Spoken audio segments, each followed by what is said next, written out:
Akuvame umusa, kuvame ibusiso, uphile, uphushe, uphumelele. Igama kuPastor Charlie Mfuleki.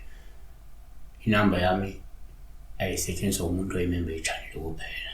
So ngo-9 5 ntambama. From ngo-9 5 ntambama awungu-WhatsApp, please. Fona from Monday to Friday kuphela. Saturday ngibhizi, Sunday sesontweni. Ntombi Jesse, cela ukubuza mkhulu.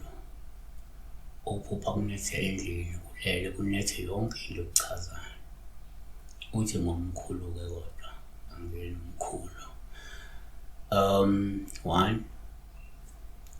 shuthi indlu iyanetha, iyavuza, kungena amanzi. Why? It was raining and then the house has hole, maybe, I don't know, the corrugated ions on the tire or even in Bobo or what, but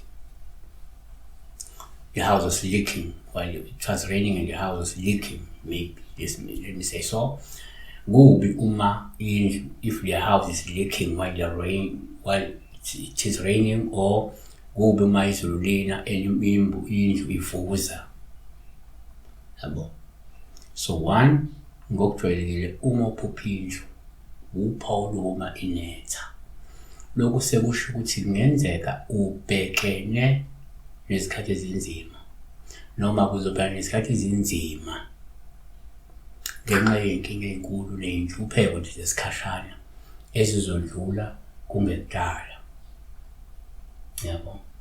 Kuyenzeka omunye umuntu lifike lephupho leli ebona indlu inetha kanti vele kunenkinga abhekene nazo, noma kunenkinga azobhekana nazo. Ngabe inhlupheko ethile noma ngenkinga ethile, yabona.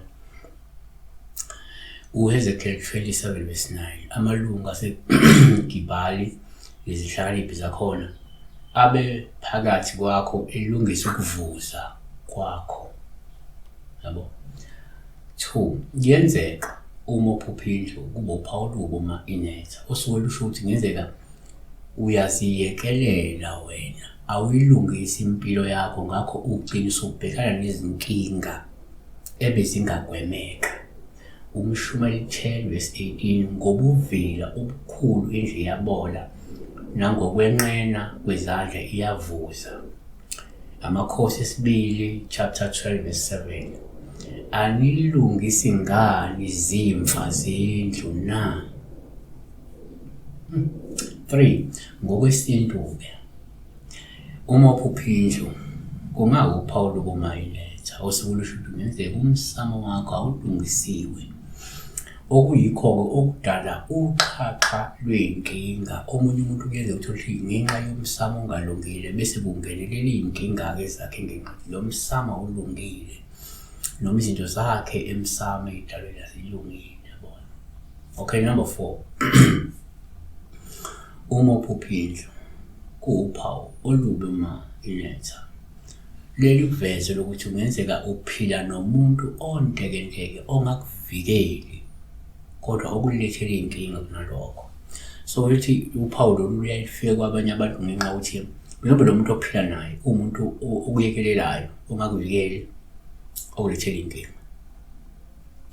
Izaga 27:15, ukuconsa okunganqamukiyo ngosuku lwemvula nowesifazane oxabanayo kuyafana. Izaga 19:13, indodana isiwula iyinhlupheko kayise, nokuxabana komfazi ngokuconsa kwemvula, njalo njalo. Indlu iwuphawu lomuntu, uphawu lomndeni, uphawu lwe-protection, uphawu lesizwe. So uma isivuza kusho kungenzeka lo muntu ofanele uyakuvikela akakuvikeli, noma lesidalo ofanele siyakuvikela sikuvikeli, yabo. Noma-ke kuney'nkinga wena awuvikelekile, kuney'nkinga nje ezikuhlaselayo empilweni yakho, noma ezokuhlasela empilweni ngenxa yamaphutha akho, ngenxa yokuzekelela kwakho. Siyabona. God bless you.